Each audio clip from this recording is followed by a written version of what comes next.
Right, I've just turned back some of this old homework here.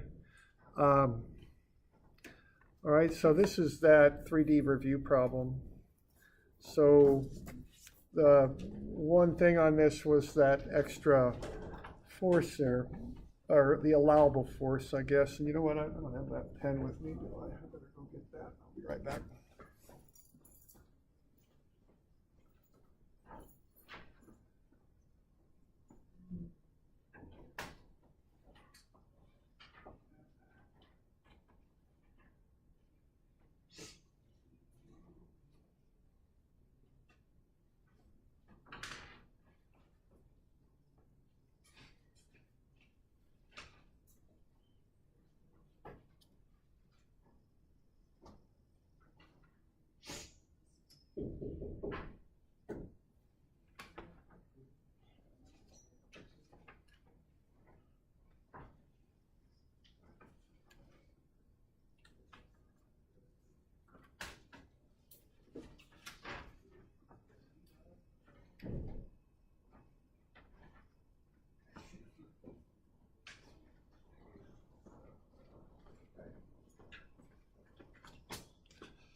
All right, so as the force goes up, so will the compression, shear, and moment. It's a linear relationship. So if you want to find that allowable force on this one, all you do, you just find the ratio of the compression, shear, and moment that you got based on this given 5,200 Newton force. And then you compare that to the allowable. So the allowable compression is 12,000. When we have 5,200 newtons, we get 3,039. Allowable shear is 6,000.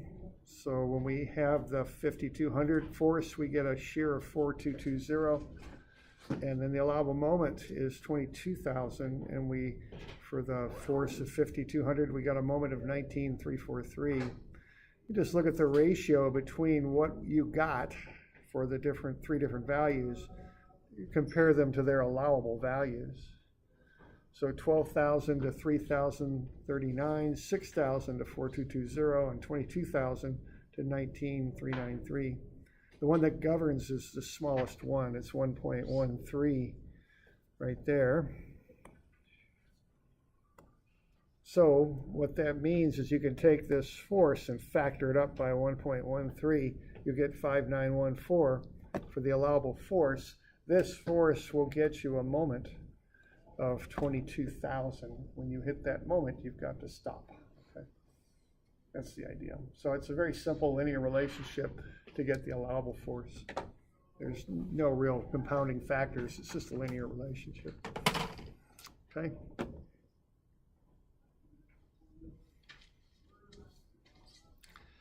And then there was another one here that we had. That was this guy here. All right, so that was 232, was it? Or no, 231. I asked you where you would put the resultant such that it would cause the moment of 27.1 kilonewton meters. Well, what you do there is you want to solve for a distance. So you take the moment, the resultant moment, the 27.1, and set that equal to the resultant y force, which is 7.89 times the distance. Now, what the deal is with this is that you've got this net moment. You know, what you end up with is basically that, and then you've got, what, 7.89 for the y, and then you've got an x force there, and I can't remember which direction that x force goes. It's 3.24. That makes sense, okay? 3.24. So here's what you get when you do the standard resultant. You get this. Then I asked you, where could you slide this force such that it would cause that moment of 27.1? So to find that, you take the 27.1 and you just divide it by the y component of force. So where you could put that force to get that moment would be right there. Notice the 3.24 doesn't really enter into it. It's just the 7.89 that would cause that moment, okay, about this point here. So some of you were using the total force, the whatever it was, 8.34 or whatever it was, 8.53. It's not. You use just the y component of the resultant. The reason is you're finding an x distance.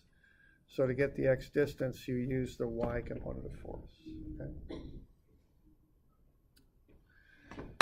All right, so that's that one. Just a couple comments on the stuff I'm handing back. Any questions on any of that? All right. Okay.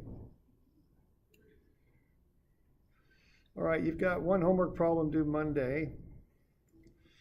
And it's a little bit involved. It's this one here. We're supporting an awning. Okay, an awning is just a kind of a little roof that extends over a sidewalk or something like that off of a building. So an awning is just that little slab extending out from that one spot there is all an awning is, okay? So we want to figure out the reactions on that awning.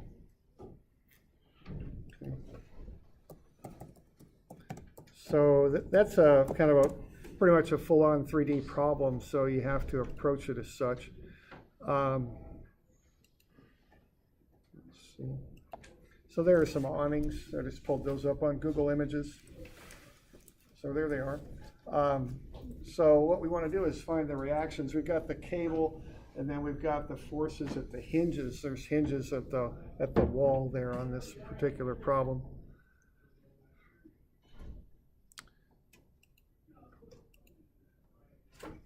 All right, so this one's a little bit more complicated than the others we've had. You know, like any type of problem, you want to start with a good free body diagram. So you always want to be doing that.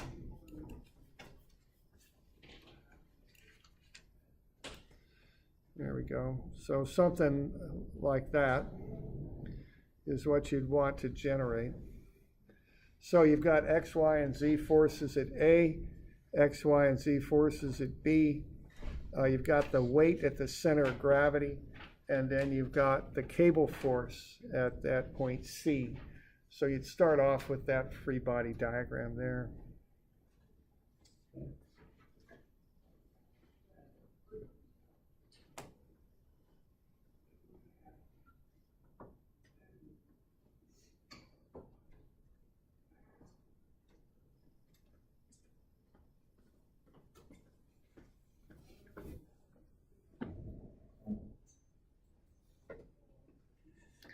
Now, what you'd want to do first is get that force that goes from C to D broken up into components. Now, you don't know what FCD is, but you can factor that through the components. So I would just go through a little bit of a vector deal to find the force in CD. Okay.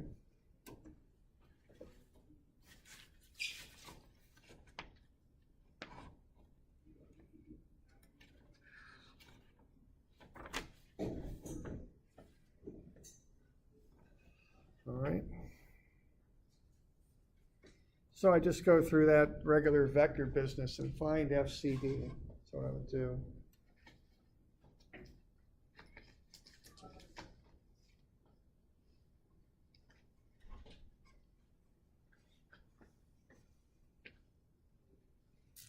So what I'm doing there is I'm taking RD minus RC, taking the square root of some of the squares and getting the length, dividing that through and getting a unit vector, and then multiplying that by the unknown magnitude FCD. So kind of factoring that unknown magnitude through, and that gets me a vector expression for FCD.